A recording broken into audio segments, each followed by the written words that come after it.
औज़ुबिल्लाहिमिनश्शैतानिर्रजीम बिस्मिल्लाहिर्रहमानिर्रहीम। अस्सलाम वालेकुम व्यूअर्स, उम्मीद करता हूँ आप सब खैरियत से होंगे। अल्लाह के हुक्म से मैं भी बिल्कुल ठीक ठाक हूँ।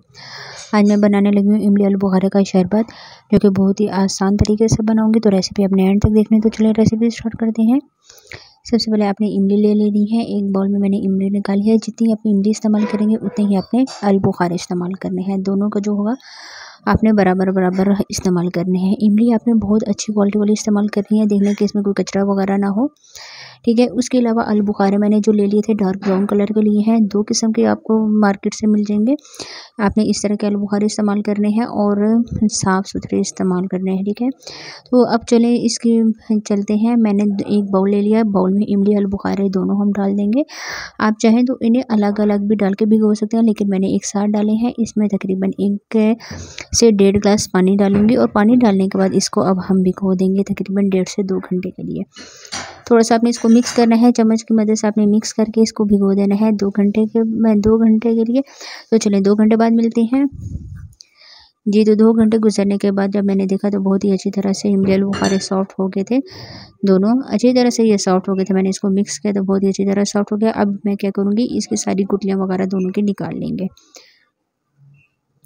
जी। तो सारी मैंने अच्छी तरह से इसकी दोनों की गुठलियाँ निकाल ली हैं और ये बहुत ही गाढ़ा इसका पेस्ट बन गया है।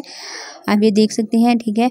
दूसरी तरफ जो इमली आलू बुखारे की गुठलियाँ मैंने निकाली थी वो मैंने भी फेंकी नहीं है, हम एक साइड पे रख लेंगे। इसका भी हम पेस्ट निकालेंगे। पानी आपने जग ले लेना है, जग में ये सारा पेस्ट डालना है। पेस्ट डालने के बाद अब हम इसको गाढ़ा सा ब्लेंड कर लेंगे अच्छी तरह से जी। तो अच्छी तरह से आपने इसको ब्लेंड कर लेना है। पानी वगैरह वैसे इसमें ज़रूरत नहीं पड़ेगा, लेकिन अगर आप इसमें हाफ़ कप पानी डाल देंगे तो ये सही हो जाएगा। हाफ़ कप पानी डाल के मैंने इसको ब्लेंड किया तो अच्छी तरह से ये गाढ़ा पेस्ट बन गया था। आप देख सकते हैं। अब इसको एक छन्नी में निकाल के इसको आपने छान लेना है, ठीक है। छान के ये होगा कि इसका जो कचरा वगैरह है, ये थोड़ी बहुत गुठलियाँ हैं वो आपके छन्नी में आ जाएंगी और नीचे से जो गाढ़ा पेस्ट निकलेगा। अच्छी तरह से आपने इसको छान लेना है जी। तो ये सारा अच्छी तरह से छाना गया था।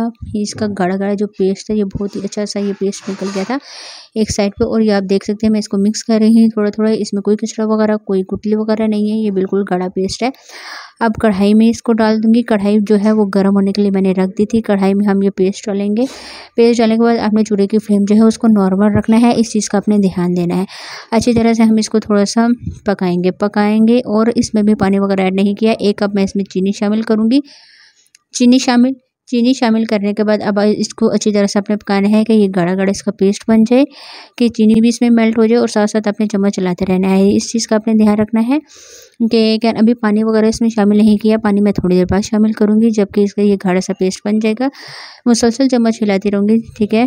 ये चीनी भी अच्छी तरह से मेल्ट हो जाए और इसका जो पेस्ट है वो भी गाढ़ा हो जाए जी। तो मैं तकरीबन 5 से 10 मिनट गुजरने के बाद अच्छी तरह से ये देखें बॉयल आना स्टार्ट हो गया था। चीनी इसमें अच्छी तरह से मेल्ट हो गई थी और ये गाढ़ा से एक पेस्ट बन गया था। अब जो मैंने इमली और उसका आलू बुखारे की गुठलियाँ थी उसमें थोड़ा सा पानी डाल के दोबारा से उसका गाढ़ा पानी निकाल लिया। ये देख सकते हैं आप। वो पानी मैं इसमें शामिल करूँगी, सादा पानी मैं इसमें शामिल नहीं करूँगी।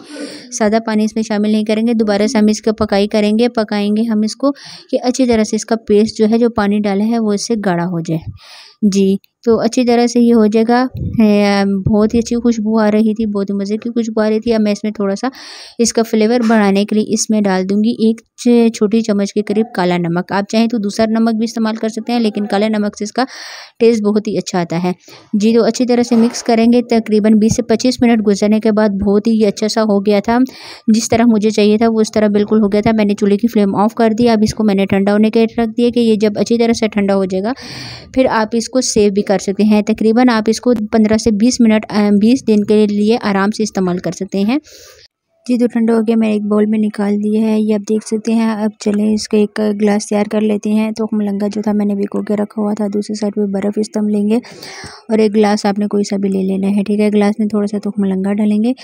मलंगा डालने के बाद आपने इसमें 3 से 4 टुकड़े जो है बर्फ़ के डाल देने हैं। ये जितना ठंडा होगा उतना ही ये मज़े का लगता है जी। बर्फ़ इस्तेमाल डालने के बाद अब इसके में इमली आलू बुखारे का जो पेस्ट है गाढ़ा वो आपने थोड़ा सा इसमें डालना है और इसके अलावा डालने के बाद अब आपने इसमें पानी इस्तेमाल कर देना है। पानी जो है वो भी मैंने फ्रिज वाला इस्तेमाल किया है, ठंडा पानी इस्तेमाल करेंगे। अच्छी तरह से आपने ये मिक्स करना है जी। तो ये इमली आल बुखारे का शरबत हमारा तैयार हो गया है। बहुत ही आसान और बहुत ही जल्दी से बनने वाली ये रेसिपी है। आपने ये रेसिपी ज़रूर ट्राई करनी है। ट्राई करके आपने मुझे बताना है कि आज की ये रेसिपी आपको कैसी लगी। आज के लिए इतना ही। इंशाल्लाह नेक्स्ट वीडियो में आपके साथ मुलाकात होगी। तब तक के लिए मुझे दीजिए इजाज़त। दुआओं में याद रखिएगा। अल्लाह हाफिज़।